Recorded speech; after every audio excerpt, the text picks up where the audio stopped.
150 వసంతాల వావిళ్ళ వాంగ్మయ వైజయంతి 5వ భాగం 18/4/25 వావిళ్ళ వారి వేదాంత గ్రంథ ప్రకాశన డాక్టర్ గోళ వెంకటేశ్వర శాస్త్రి. అధ్యాత్మ విద్యా విద్యానాం అని భగవద్వచనం. అన్ని విద్యలందు నేను వేదాంత విద్యా స్వరూపుడను అని అర్థం. ఈ వేదాంతాలు జీవుడి తత్వాన్ని తెలుపుతాయి. జీవుడికి సంసార సాగరం నుండి తరుణ ఉపాయాన్ని ప్రతిపాదిస్తాయి. కనుకనే వేదాంతాలు సర్వ విద్యలకు ప్రతిష్ట అయినాయి. లోకంలో ఏ విద్య ఎరిగిన ధనలాభం, యశస్సు, గౌరవాదులు కలగవచ్చు, కానీ పరిపూర్ణత్వం రాదు. ఎంత నేర్చినా మళ్ళా తెలుసుకోవాల్సిన భాగం మిగిలే ఉంటుంది. కానీ వేదాంతాలు మానవుడికి పరిపూర్ణత్వం ఇచ్చి అన్నిటికీ కారణమైన ఆత్మతత్వాన్ని బోధిస్తూ జగత్తు, విద్యలు, కళలు అన్నీ ఆ పరమాత్మే అని నిరూపిస్తూ అతన్ని తెలుసుకోవటం వల్లే సర్వం తెలియచేస్తూ మానవుని పూర్ణుడిగా చేస్తాయి. ఇలా వేదాంతాలు ఉపనిషత్తులు కామధేనువ నుండి వచ్చిన తీయని పాలే గీతామృతం. ఆ ఉపనిషత్తులలోని వాక్యాల విచారమే బ్రహ్మసూత్రాలలో చెయ్యవు. దానికి సాక్షాత్తు పరమేశ్వర అవతారభూతులైన శంకరుడు ప్రసన్న గంభీరమైన భాష్యాన్ని రచించి ఈ 3 గ్రంథాలకు ప్రస్థానత్రయం అని పేరు. ప్రస్థానతత్వం ప్రస్థానత్రయం గురుముఖంగా శ్రవణం చేసి తదేక చిత్తులుగా ఉన్న వాళ్ళకి అవశ్యం ఆత్మతత్వం సిద్ధమవుతుందంటే వెంటనే. అంతేకాక శ్రీ శంకరుడు బహుజన శ్రేయస్సును మనస్సులో ఉంచుకొని అనేక ప్రకరణాలను ప్రసాదించి, ప్రకరణం అంటే శాస్త్రంలో చెప్పబడిన ఒక అంశాన్ని గ్రహించి దాన్ని విస్తారంగా ఉపనిషత్తులతో దృష్టాంతాలతో వివరించే గ్రంథం. శాస్త్ర అధ్యయనం చెయ్యటానికి వీలు కాకపోయినా ఈ ప్రకరణాలను చదువుకోవటంలో కొద్దో గొప్ప జ్ఞానం వచ్చి వారు తరిస్తారని కరుణామూర్తులైన ఆచార్యుల వారి పరమ ఉద్దేశం. వివేక చూడామణి, ఆత్మబోధ, విష్ణు సహస్రనామ భాష్యం, ప్రశ్నోత్తర రత్నమాలిక, సర్వ వేదాంత సార సంగ్రహం మొదలైనవి భగవత్పాద శంకర రచితాలు. కొన్ని ప్రకరణాలను పఠించటం కూడా కొంత పరిజ్ఞానం, ఓర్పు అవసరం.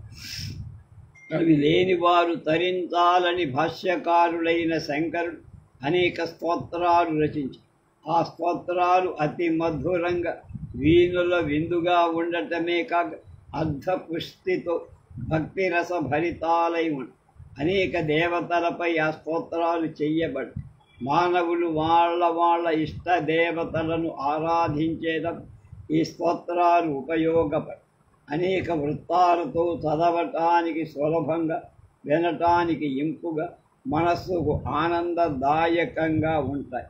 ఇవి అమర్చబడి చిన్న పిల్లలకు కూడా గ్రాహ్యాలుగా. అందువలనే ప్రాచీన కాలంలో పిల్లలకి స్తోత్రాలు బోధించే కంఠస్థమైన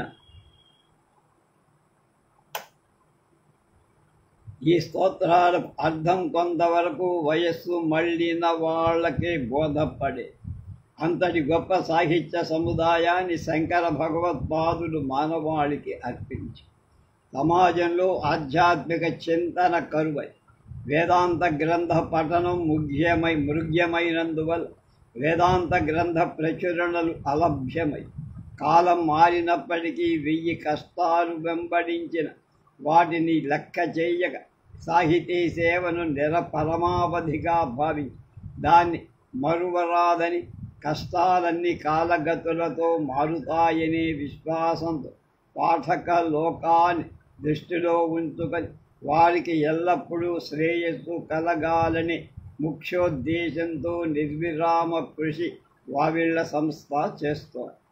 వావిళ్ళ రామస్వామి శాస్త్రి మరియు వారి తనయులు వెంకటేశ్వర శాస్త్రి గారు స్వతహా పండితులు, సాహితీ సేవా దురంధరు, కరుణా హృదయం. వారు మానవాళికి మంగళం కలగాలని, శంకర భారతిని తిరిగించాలని ఉద్దండ పండితుల సహాయంతో గొప్ప కార్యక్రమాన్ని ప్రారంభించి వారిది శుభ సంకల్పం. వేదాంత గ్రంథాలతో పాటు వాటికి సహాయంగా ఉండే ఇతర సాహిత్య గ్రంథాలు, కోశ గ్రంథాలు, ఆనుషంగికమైన వివిధ శాస్త్ర కళా గ్రంథాలను కూడా ప్రచురించి సర్వతోముఖాభివృద్ధిగా తెలుగు వారికి అచ్చు తప్పులు లేక ప్రమాణాలైన గ్రంథాలను తక్కువ ధరకు అందిస్తూ ఆనందాన్ని కలిగించి మధ్యలో కాలగతి వల్ల కొన్ని రోజులు ఈ సంస్థ నిరువురు కప్పిన నిప్పులా కనిపించిన మళ్ళా శోభాయమానంగా తన సాహితీ సేవకు పునః అంకితమై వావిళ్ళ వారి ప్రచురణలో ముఖ్యమైన వేదాంత గ్రంథాలు తైత్తిరీయాది ఉపనిషత్తులు చక్కని సస్వరంగా మూలం, ప్రతిపదార్థం, అన్వయం, భాష్యార్థం, తాత్పర్యం, విషమస్థల టిప్పణులతో చక్కని ఉపోద్ఘాతాలు కన్నులకు ఇంపు చేసే క్యాలికో బైండ్తో విరాజిల్లుతాయి.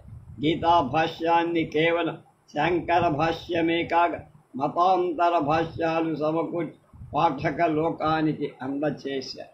బ్రహ్మసూత్రాల మూలానికి శంకర భాష్యానుసార వ్యాఖ్యలతో చాలా గ్రంథాలు తెలుగువారి చేతులకు అందించింది వావిళ్ళ సంస్థ. కేవలం అనువాదాలే కాక స్వతంత్ర గ్రంథాలెన్నో ఈ సంస్థ ద్వారా వెలువడ్డాయి. ఇంతేకాక వేదాంత సముదాయం తమకు సర్వదా రుణపడేట్టు చేసుకుంది ఈ సంస్థ. శ్రీ విద్యారణ్యుల వేదాంత పంచదశి అనువాదంతో ముద్రించి శ్రీ విద్యారణ్యులు సర్వతంత్ర స్వతంత్ర. వారు 4 వేదాలకు భాష్యాలు రాశారు.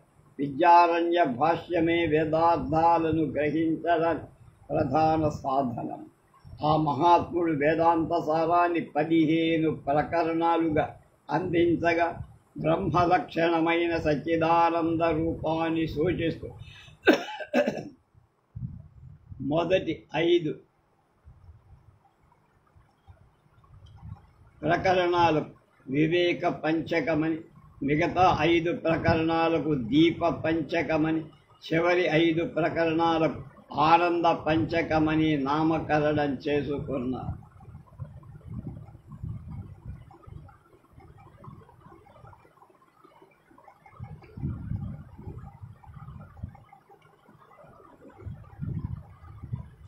ప్రతి ప్రకరణలో వేర్వేరు విధంగా బ్రహ్మతత్వాన్ని ప్రతిపాదించి ఉపనిషత్తుల రహస్యాన్ని సులభ శైలిని ఉద్ఘాటిస్తూ చేసిన వారి ప్రతిపాదన ప్రక్రియ అనితర సాధారణ శైలి ద్రాక్షాపాక, విషయం అగాధం, అనుభవం వారికి అందద పాఠకులను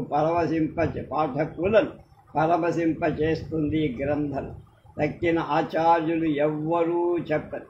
అనేక అంశాలను పంచదశ ప్రకరణలో బోధింపగలిగ చిత్రదీప, కూటస్థదీప, నాటకదీప ప్రకరణాలలో చాతుర్విద్యాన్ని, సాక్షీభావాన్ని, అవిద్యా స్వరూపాన్ని అత్యద్భుతంగా అందించగలి. గ్రంథ రచన వారి మనోభావాన్ని అనుకరించి శ్లోకాలు చదివినంత మాత్రంతో సులభంగా బోధపడే విధంగా ఉంటాయి. భావాలు మానవుల మనస్సులను అంతరిక్షాన్ని అందుకునేలా చేసి మరింతటి గొప్ప గ్రంథాన్ని సంస్కృత లిపి పరిచయం లేని వాళ్ళు అందచేసింది వావిళ్ళ.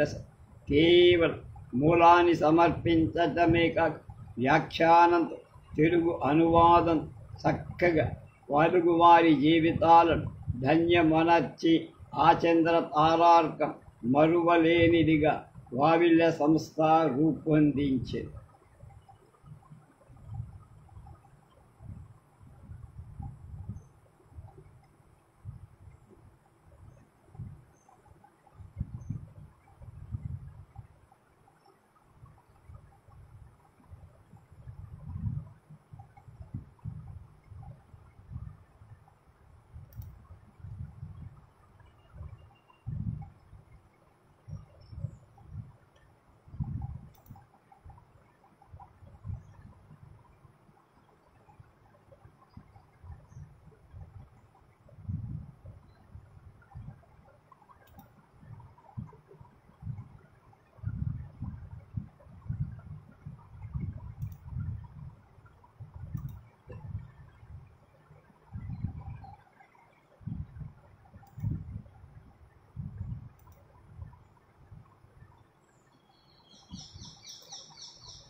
వేదాంత గ్రంథాలే కాక ఇతిహాస పురాణాదులను కావ్యాలను సంస్కృతాంధ్ర వ్యాఖ్యానాలతో ప్రచురించి పాఠక లోకాన్ని అలంకరించి కాలానుగుణంగా స్తోత్రాలను కూడా సులభమైన తెలుగు భాషలో అనువదించి ప్రచురించి మరుగుపడిన గ్రంథాల పునర్ముద్రణకు ఆధునిక సాధనాలతో కనుల కింపుగా గ్రంథాలు తయారు చేస్తూ తెలుగు తల్లికి సాహితీ పుష్పాంజలులు సమర్పిస్తూ ముందుకు దూసుకుపోవిన వీళ్ళ సంస్థ కావించిన కృషి అభినందని.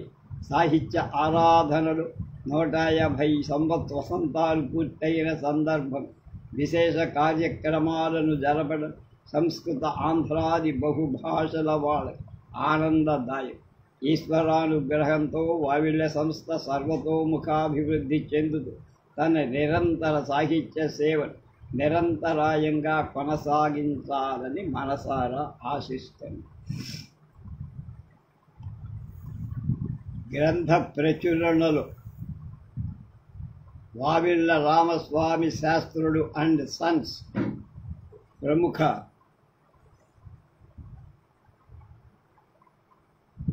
హరికథా విద్వాన్ కోట నిత్యానంద శాస్త్రి గారు. కోట నిత్యానంద శాస్త్రి అంటే పరిశోధకు కోట వారి కుమారుడు డాక్టర్ గారి నేను తీసుకొచ్చి హుయ్యూరులో సన్మానం కూడా చేసి నేను 1952 సంవత్సరం ఆయన చెప్తానమ్మా. బెదవాడలో పండిత నోరి రామశాస్త్రి గారి శ్రీ వెంకటేశ్వర ఆయుర్వేద కళాశాలలు ఆయుర్వేదం చదవటానికి చేరారు. అప్పుడు నా వయస్సు 22. నాకు వైద్య గ్రంథాలు కావలసి వచ్చి అందుకు మా తండ్రి గారైన పండిత కోట వెంకటాచల గొప్ప పరిశోధకులైన ఎన్నో రాజవంశాల మీద అద్భుతమైన పరిశోధన చేసి ప్రపంచంలో అతి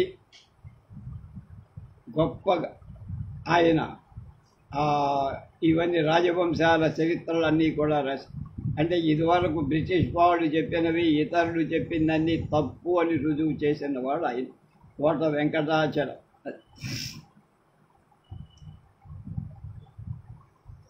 అడగ్గా అందుకు నువ్వు వాటి కొరకు ఎక్కడికో వెళ్ళాల్సిన పని లేదురా, మన ఊళ్ళో మెయిన్ బజార్లో వావిళ్ళ వారి షాపు ఉంది, అక్కడ తెలుగు లిపిలో సంస్కృత మూలం దాని అర్థం వ్యాఖ్యానంతో అచ్చువేయబడిన వైద్య గ్రంథాలన్నీ దొరుకుతాయని చెబుతూ శ్రీ వావిళ్ళ రామస్వామి శాస్త్రుల వారు మహాపండితులు, వేద శాస్త్ర పురాణాదులు క్షుణ్ణంగా పరిశీలించిన వారు సంస్కృత ఆంధ్ర భాషల్లో ప్రవీణులు.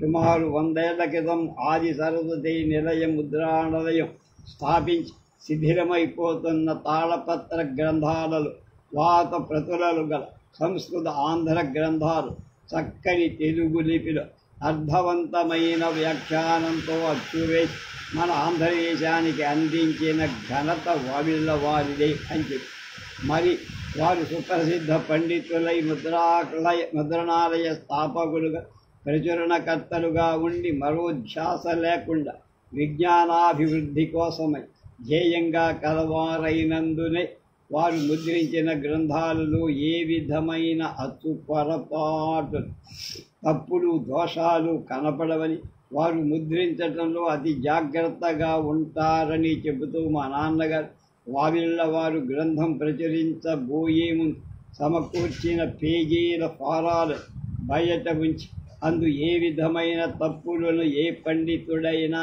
మరెవరైనా చూపిస్తే తప్పు ఆ రోజుల్లో 8 అణాలు ₹1/2 చొప్పున ఇచ్చేవారని విన్నానని, ఆ విధంగా ఇచ్చి ఏ విధమైన తప్పులు లేకుండా గ్రంథం ముద్రణ చేసేవారని, ఇది నిజమని నేను సేకరించిన వారి అనేక గ్రంథాలు చూపిన పిమ్మట రూఢి అని మా తండ్రి గారు నాతో చెప్పారు వెంకటాచలం. నేను వెంటనే వావిళ్ళ వారి షాపుకు వెళ్ళి శరకం, సుశ్రుతం, వాగ్భటాలలోని కొన్ని భాగాలు ఇంకా వారి వద్ద అనేక ఆయుర్వేద గ్రంథాలు కొన్నాను. ఇప్పటికీ అవి నా లైబ్రరీలో ఉన్నాయి. నేను కూడా వాళ్ళ లైబ్రరీ చూశాను. వావిళ్ళ రామస్వామి శాస్త్రుల వారు బెదవాడ సత్యనారాయణపురం అవతల ఏదో ఉంది, అక్కడుంట శ్రీనగర ఏదో. ఏ సౌకర్యాలు లేని రోజులలో తాళపత్ర గ్రంథాల నుండి, వ్రాత ప్రతుల నుండి ఎంతో వ్యయ ప్రయాసలతో గ్రంథాలు ఎత్తి వ్రాసుకొని చదువుకునే ఆ రోజులు వారు ముద్రణశాలను స్థాపి వేద శాస్త్ర పురాణాలు మొదలైన అనేక గ్రంథాలను చిన్న చిన్న పుస్తకాలైన వేమన శతక స్తోత్రాలు మొదలైన పుస్తకాలు సుమారు 200 అచ్చువేసి ఆంధ్రదేశానికి అందించి ఆంధ్ర వాంగ్మయ వ్యాప్తికి విశేష కృషి చేసి వారి తదనంతరం కుమారుడు వెంకటేశ్వర శాస్త్రి గారు వావిళ్ళ రామస్వామి శాస్త్రులు అండ్ సన్స్ అనే పేరుతో ఆనాడు ముద్రణా రంగంలో అత్యంత అభివృద్ధిలో ఉన్న సాంకేతిక పరిజ్ఞానాన్ని అందిపుచ్చుకొని వారి సంస్థ ద్వారా సుమారు 1500 వివిధ రకాల ప్రచురణ వివిధ ప్రక్రియలలో ప్రచురించి వారి తండ్రి గారి కీర్తిని ఇనుమడింపచేసి భాషోద్ధారక కళా ప్రపూర్ణ బిరుదులు కూడా పొందారు వెంకటేశ్వర సార్. ఇవాళకి 150 సంవత్సరాలు పూర్తయిన సందర్భంగా జరుపుకుంటున్న సంస్థ జయంత్యుత్సవాల సందర్భంగా నా అభినందనను తెలియజేస్తూ నేడు ప్రచురణ రంగంలో మహోన్నత స్థితిలో అభివృద్ధి చెందిన సాంకేతిక పరిజ్ఞానాన్ని జోడించి మరిన్ని గ్రంథాలు సంస్కృత ఆంగ్ల భాషల్లో కాకుండా వివిధ ప్రాంతీయ భాషల్లో కూడా ప్రపంచానికి అందించి వావిళ్ళ రామస్వామి శాస్త్రులు అండ్ సన్స్ వారి కీర్తి ప్రతిష్టను విశ్వవ్యాప్తం చెయ్యాలని వారి వారసులు వంశజులు ఆంధ్ర ప్రజలు అండదండలతో తగిన కృషి చేయగలందులకు కోరు వారికి ఆ భగవంతుడు తగిన శక్తి స్తోమతలను అనుగ్రహించుగాక. వావిళ్ళ వారి ముద్రణలే నా హృదయ ముద్రలు అంటాడు ప్రఖ్యాత శతావధాని డాక్టర్ మేడసాని మోహన్ గారు. మన తల్లి భాష అయిన తెలుగు భాషకు 1000 ఏళ్ల సంపైన చరిత్ర, అసంఖ్యాకాలైన కావ్యాలు, ప్రబంధాలు, వేదాంతాది శాస్త్ర గ్రంథాలు ఇలా విస్తరించిన వాంగ్మయం శాఖోపశాఖలై విలసిది. ప్రాచీన కాలంలో వాంగ్మయ అధ్యయనం చెయ్యాలంటే తాళపత్ర ప్రతులే చదవాలి. 60వ శతాబ్దంలో కాగితంపై ముద్రించిన గ్రంథాలు పుష్కలంగా లభించే సౌలభ్యం ఏర్పడటంతో అధ్యయనశీలం గల చదువర్ల పాఠకులకు ఒక సువర్ణ యుగం ప్రారంభం. నన్నయాది మహాకవులు కావ్యాలు వ్రాసిన, ఆయా కవుల ప్రబంధాలకు వేటూరి వారు పీఠికలు సంతరించిన, గురుసువారు వ్యాఖ్యానాలు వెలయించిన, ఏ పండిత ప్రకాండులు వ్యాసపీఠాలు సిద్ధం చేసిన అవన్నీ వావిళ్ళ వారి ముద్రణతోనే శోభించాయి. ఆంధ్ర వాంగ్మయ విరాణ్మూర్తి సంస్కృత తేజస్సుతో మేళవింపజేసి తెలుగువారి హృదయాలకు ఆ దివ్య సాక్షాత్కార భాగ్యం కలిగించిన వావిళ్ళ వారి సేవ ఎన్ని తరాలు గడిచినా యుగాలు మారినా చెరిగిపోయి. నేను 1971 10వ తరగతి పరీక్షలు రాసి తర్వాత వచ్చిన సెలవుల్లో ఆనాటి మా తెలుగు పండితుల ప్రోత్సాహంతో, కొందరు సాహితీ మిత్రుల ప్రోత్సాహంతో అష్టావధాన నిర్వహణకు పూనుక. అప్పటి నుండి ఇప్పటి వరకు అంటే 3 దశాబ్దాలకు పైగా సాగిన ఈ అధ్యయన ప్రస్థానం వావిళ్ళ వారి ప్రభావం పూర్తిగా వ్యాస వాల్మీకాదుల గ్రంథాల నుండి ఆధునాతన కావ్యాల వరకు నేను ధారణ చేసి ఉన్న గద్య పద్య శ్లోకాదులేవైనా అవి వావిళ్ళ వారి ముద్రాక్షరశాలలోని అక్షర సమ్మిళితాలైన నా మస్తిష్కంలో నిలచి ఉన్నాయి. అవధానాలు ప్రారంభించిన మొదటి రోజుల్లో నేను ఎక్కువగా నిఘంటువులు చదువుతూ ఉండేవాడు.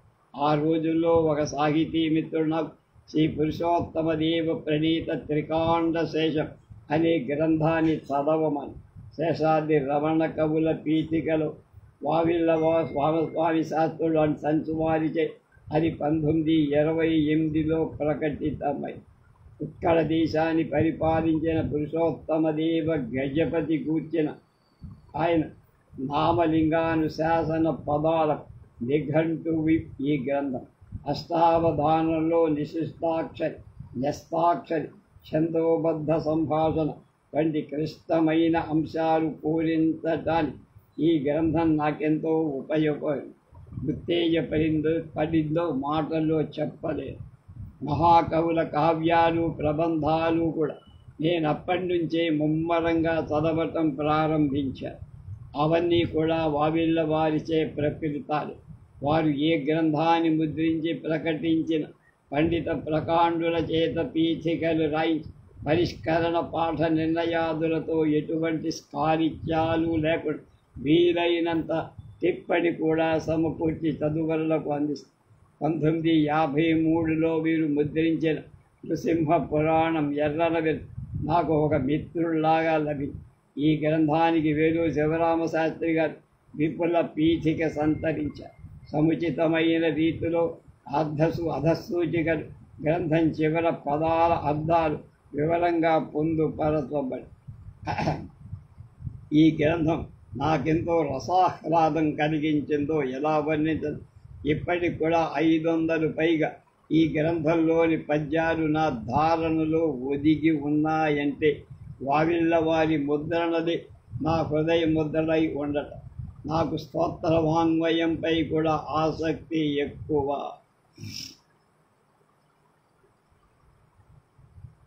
1948లో వీరిచే సవ్యాఖ్యానాంధ్ర టీకా తాత్పర్య సహితంగా ముద్రింపబడి శివానంద లహరి శంకద్భగవత్పాద విరిచన నాకెలాగూ లభించి అందులోని ప్రతి అక్షరం ఒక సరస్వతి రూప విశేషంగా నాకు కనపడి ఈ గ్రంథంలో అకారాది క్రమంలో శ్లోక విశేషాలు తర్వాత ఒక్కొక్క శ్లోకాన్ని విపుల వ్యాఖ్య చదువుతూ ఉంటే జన్మ జన్మలం ఈ భక్తి రసానుభూతి చెదిరిపోలి అనిపిస్తుంది. ఇటీవల వీరు వెలువరించిన బృహస్తోత్తర రత్నాకరం ఆ రసానందాన్ని మరింతగా ఇనుమడింపై. మా మేనమామ గారి ఇంట్లో ఉండేది బృహస్తోత్తర రత్నాకరం. అందులో చాలా స్తోత్రాలు నేను రాసుకున్న విడిగా తీసుకో. ఇప్పటికీ కవిత్రయ భారతాదులు కానీ ఏ ఇతర కావ్యాలు కానీ ముద్రించాలి అనుకున్న ఏ సంస్థకైనా ఆనాటి వావిళ్ళ వారి ముద్రణలే శిరోధార్య. తొలినాళ్ల నుండి నాకు వాల్మీకి రామాయణం అధ్యయనం చెయ్యాలి అనేటువంటి ప్రగాఢమైన కోరిక ఉంది. 1931లో వీరు 2 సంపుటాలుగా ప్రచురించిన శ్రీమద్ రామాయణం నేను చదవటం నిజంగా నా పురాకృత సుకృత ఫలం.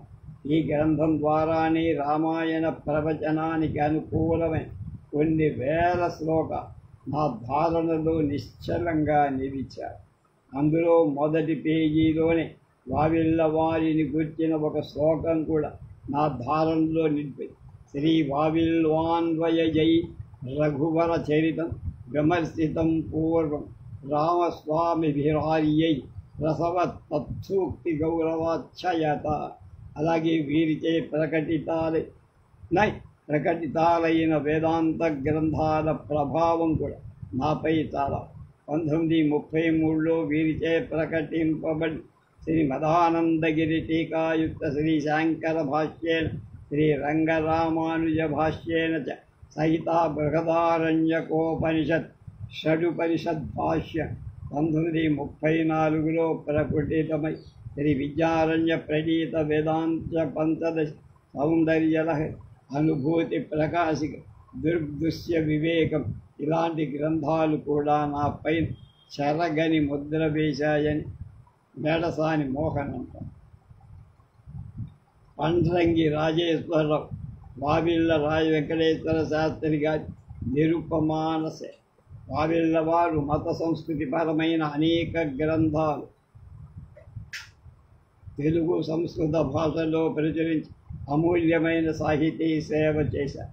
రామస్వామి శాస్త్రి గారు 1854లో ప్రారంభించిన ప్రచురణాలయం వారి కుమారుడైన వెంకటేశ్వర శాస్త్రి గారి హయాంలో విస్తరించి 1942లో పక్షవాతానికి గురైన 1956లో స్వర్గస్థులయ్యే వరకు దినదిన ప్రవర్ధమానై ప్రచురణ సంస్థ సంఖ్య పెరగటమే కాక తెలుగు ఫెడరేటెడ్ ఇండియా పత్రికలు వారి ఆధ్వర్యంలో వర్ధి సంస్కృత గ్రంథాలు ప్రజానీకానికి అందుబాటులో ఉండే తెలుగు లిపిలో ప్రచురించేవారు.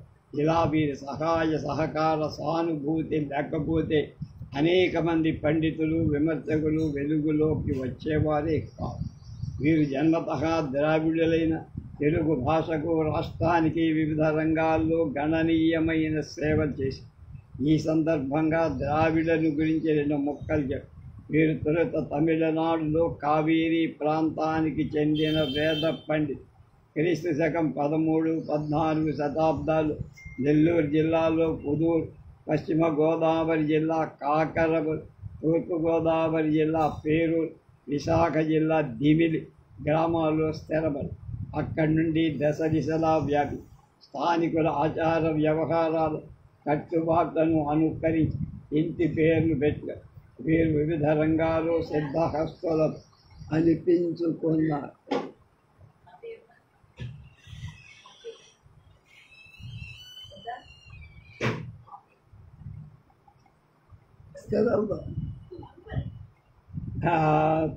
పెద్ద బాల శిక్షకర్త కుదూరి సీతారామ శాస్త్రి, ఉద్దండ పండితులైన మహామహోపాధ్యాయ తాతా సుబ్బరాయ, నాటకర్త విమర్శకుడు వేదం వెంకటరాయ శాస్త్రి, హరికథా పితామహుడు ఆదిభట్ల నారాయణ, ఋషితుల్యుడైన కావ్యకంఠ వాసిష్ఠ గణపతి, ప్రథమాస్థాన కవి చెల్లపిల్ల వెంకట శాస్త్రి, బహుగ్రంథకర్త కవి చలకమతి లక్ష్మీనరసింహ, న్యాయశాస్త్ర కోవిదుడు అల్లాడి కృష్ణస్వ, చరిత్ర రాజనీతి ఆర్థిక శాస్త్రాల ఘటికుడు మామిడిపూడి వెంకయ్య, విప్లవ కవిగా వర్ధిల్లిన శ్రీరంగ శ్రీనివాసరావు, ఆరుద్ర ప్రభుతులంతా ద్రావిడ శాఖకు చెందిన మేధావి వర్గం అనటంలో అతిశయం.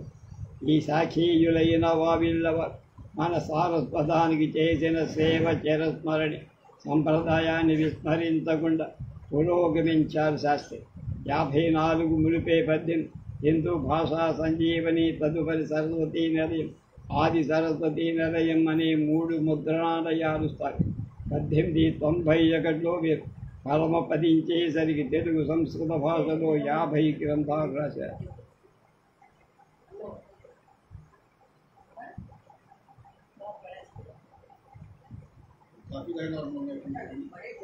వావిళ్ళ వెంకటేశ్వర శాస్త్రి గారు తెలుగు సంస్కృత కూలంకషంగా అధ్యయనం చేసి ఇంగ్లీషు కూడా నేర్చారు. సనాతన ధర్మాన్ని పాటించిన సంస్కరణ వ్యతిరేకించి తాను ముద్రణాలయాలన్నింటినీ వావిళ్ళ ప్రెస్గా రూపొందించారు. ఈ సంస్థ క్రమే గోరఖ్పూర్లోని గీతా ప్రచార్ ప్రెస్, వారణాసిలోని చౌఖాంబా ప్రెస్ స్థాయికి చేరు. వారి పుస్తకాలు అచ్చుతప్పులు మచ్చుకైనా దొరక. రాయల్ డెమ్మీ క్రౌన్ పరిణామంలో పుస్తకాలు చక్కగా బైండ్ చేయించి ముద్రించేవి. వీరు మత గ్రంథాలతో, పురాణాలు, వ్యాఖ్యానాలు, ప్రస్థానత్రయాలు, టీకా తాత్పర్యాలతో మహాకావ్యాలను అచ్చేసి ప్రచారం చేసి ఈ సంస్థ ఇంగ్లండ్లోని మైక్మిలన్ లాంగ్మెన్స్ సంస్థలను గుర్తు చేస్తూ వెంకటేశ్వర శాస్త్రి గారి జీవిత కాలం తెలుగు, సంస్కృతం, తమిళం, ఇంగ్లీషు భాషలు 900 గ్రంథాలు ప్రతి పుస్తకానికి ఆయా విషయాల్లో నిష్ణాతుల చేత చక్కని పీఠికలు పై ఆర్థిక ఇబ్బందుల్లో ఉన్న కవి పండితులు ఆదరించడమే కాక వారి పుస్తకాలను ఉచితంగా అచ్చేసి ఇచ్చారు. రాజకీయాల్లో వీరు లోకమాన్య బాలగంగాధర తిలక్, అర్జన్, బెంగాల్ విభజించగా బయలుదేరిన వందే మాతరం ఉద్యమం ఆకర్షించింది.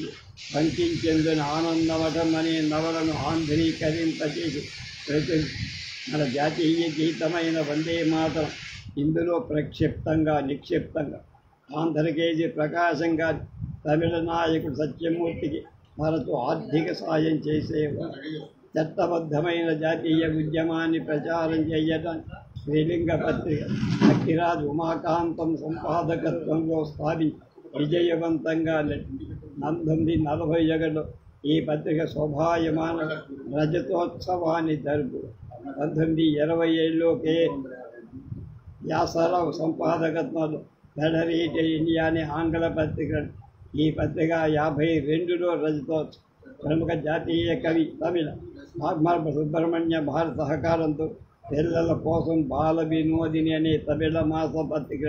ప్రముఖ సంపాదకులు జి సుబ్రహ్మణ్య అయ్యర్, శివై చింతామణి వీరికి ఆప్తమిత్రులు. వీరికి షష్ఠపూర్తి సందర్భంలో మిత్రులు శ్రేయోభిలాషులు చక్కని సన్మాన సంచికలు సమర్పించి వీరు దేశ భాషల్లో నిత్య జీవితంలో పండిత మదనమోహ మాలవ్యాన్ని గుర్తు చేశారు. ప్రజాహిత కార్యాలకు హితోధికంగా పాల్గొన్నారు. 1938లో మద్రాసులో సర్వేపల్లి అధ్యక్షతన జరిగిన ఆంధ్ర మహాసభ రజతోత్సవ సమావేశాలు వీరు ఆహ్వాన సంఘ అధ్యక్షులుగా మద్రాసు రాజధానిగా ఆంధ్ర రాష్ట్రం ఏర్పడాలి ఉద్ఘాటి అన్నామలై విశ్వవిద్యాలయం తెలుగు పరీక్షల పీఠానికి అధ్యక్షులుగా 25 ఏళ్ల పాటు పచ్చయ్యప్ప ధర్మ సంస్థ సభ్యులుగా గౌరవ మ్యాజిస్ట్రేట్గా పనిచేసి అందరి మన్నలకు మద్రాసు రేవ్ సంస్థ, మసానిక్స్ LADS, Suguna Vilasa Sabha, cosmopolitan club, Andhra chamber of commerce, film censor board అధికార సంస్థలలో సభ్యులుగా ఎవరు తలపెట్టినా మంచి పని ప్రోత్సహించేవారు. శ్రీనివాస్ అయ్యంగార్, అడగప్ప చెట్టియార్ ప్రభుత్వలకు దగ్గరగా ఆయన్ని ఇబ్బంది వచ్చినప్పుడు అంతా ఆదుకునేవారు. శ్రీనాథుని రచనలు ప్రచురించిన అందు అశ్లీలాలున్నాయని ప్రభుత్వం ప్రాసిక్యూట్ చేయగా సర్ భయ్యా నరసింహేశ్వర శర్మ, పిఠాపురం మహారాజ జయంతి రామయ్య పంతులు మొదలైన వాడు ఆందోళన చేసి ప్రభుత్వ ప్రాసిక్యూషన్ ఉపసంహరించుకునేలాగా చేసేవారు.